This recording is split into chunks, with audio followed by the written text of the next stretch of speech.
সালাম আলাইকুম ভিউয়ার্স, আমরা এখন আছি মধুর ক্যান্টিন। সেই মধুর ক্যান্টিনের সামনে আমরা দেখতেছি সোনার বাংলা গড়ার অনেক সুন্দর মানুষ। আমার ভাই অনেক সুন্দর। হ্যাঁ, এই যে এই ভাই সুন্দর। ভাই অনেক সুন্দর আসে। যারা হাসি খুশি আছে, যারা দেশকে ভালোবাসে, তাদের সাথে আমরা থাকবো। আর দেশকে এগিয়ে নিয়ে যাওয়ার জন্য আসলে কাজ করতে হবে।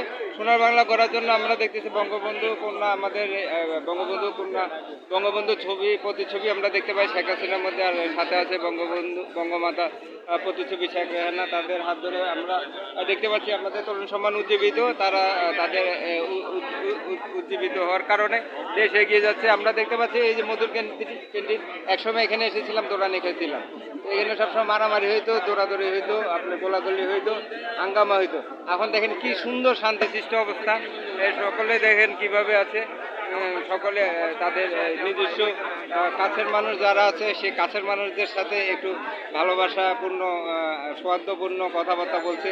আর সাথে যদি যাদের গলা শুকিয়ে যাচ্ছে, এই জন্য আমরা দেখতে পাচ্ছি বৃদ্ধ চাচা। এই চাচা, সালাম আলাইকুম। ঠিক আছে চাচা, ভালো আছেন? দেখেন এই যে আমার চাচা পানি সব বিক্রি করে ফেলেছে। তার মানে সবাই কথা বলতে বলতে গলা শুকায় গেছে, যার কারণে পানি পর্যন্ত খাইয়া শেষ করে ফেলাইছে। তাহলে এই হলো অবস্থা মধুর ক্যান্টিন। একসময় এখানে অরাজকতা বিশৃঙ্খলা ছিল, কারণ তাদের মধ্যে দেশপ্রেম ছিল না, কাজ করতো না। এখন দেখেন আমরা দেশপ্রেম করতেছি, মানে একে অপরের সাথে মিলেমিশে ভালোবাসা। এই যে আমার পকেটে ছিল, আমি কিন্তু এখন সাংবাদিক হয়ে গেছি, বুঝছেন? আমি আমার একটু খাওয়া দেন আপনি। ভান্ডারি ভাই ভালোবাসে দেখেন এই দেখেন এটাকে বলে ভালোবাসা। অনেকে কিন্তু বান্ধবীর মুখের টাকা দেখেন। আমরা কিন্তু দেশ বাংলাদেশ আমাদের চ্যানেলের নিয়ম হচ্ছে যে একে অপরকে ভালোবাসতে হবে, দেশকে এগিয়ে নিয়ে যেতে হবে। সে দেশকে এগিয়ে নিয়ে যাওয়ার জন্য আমরা আছি, দেশকে ভালোবাসবো। আর ভিডিওটি ভালো লাগলে আপনারা কমেন্ট করবেন এবং কমেন্টে মোবাইল নম্বর দিবেন। আপনাদেরকে কিন্তু প্লেলিস্টে উপহার পাঠিয়ে দেবো, ঠিক আছে?